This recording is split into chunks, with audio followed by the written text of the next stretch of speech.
Komnas HAM mengungkap beberapa fakta yang mereka temukan terkait kondisi para korban tewas dalam insiden kerusuhan di Stadion Kanjuruhan Malang Kamis 6 Oktober.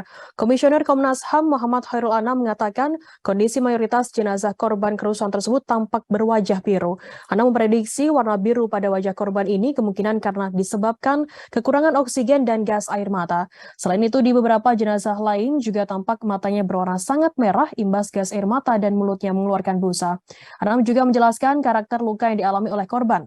Dalam investigasi yang dilakukan oleh pihaknya, ada beberapa yang mengalami patah kaki, patah rahang, dan juga memar. Bahkan pihak Komnas HAM sempat bertemu dengan seorang korban selamat pada Senin 3 Oktober. Korban selamat tersebut mengeluhkan matanya masih sakit apabila dibuka, dadanya perih, kemudian sesak nafas, dan juga tenggorokannya perih. Selain kondisi para korban tewas dan juga korban luka, pihak Komnas HAM juga mendapatkan informasi soal kronologi kerusuhan tersebut. Anam mengatakan selama ini berkembang informasi bahwa kerusuhan terjadi saat supporter merangsek ke lapangan karena hendak menyerang pemain. Namun Anam menemukan fakta berbeda berdasarkan keterangan dari Aremania atau supporter Arema FC dan juga pemain. Anam menjelaskan supporter yang merangsek masuk tersebut hendak memberikan pelukan semangat dan juga berkomunikasi dengan pemain.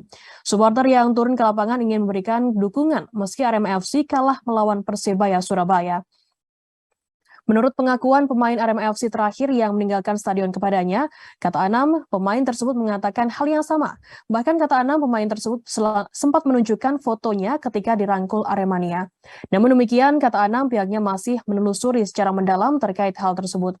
Hal itu juga karena menurutnya ada rentang waktu beberapa menit situasi di lapangan masih kondusif sebelum kerusuhan pecah berdasarkan rekaman video, keterangan supporter, keterangan pemain, dan juga perangkat pertandingan. Kondisi jenazah ini.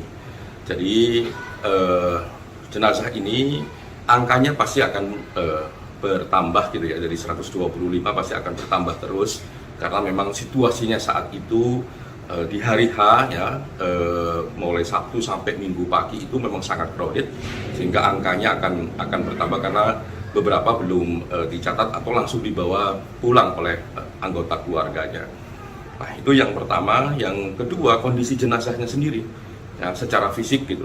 Ada beberapa yang sangat-sangat memprihatinkan dan ini menunjukkan sebenarnya kurang lebih ya menjadi potensi penyebab kematian. Yang pertama adalah kondisi jenazahnya banyak yang mukanya biru. Jadi muka biru ini banyak. Nah, ini yang menunjukkan kemungkinan besar karena kekurangan oksigen, karena juga gas air mata. Jadi muka biru, terus ada yang matanya merah, keluar juga busa.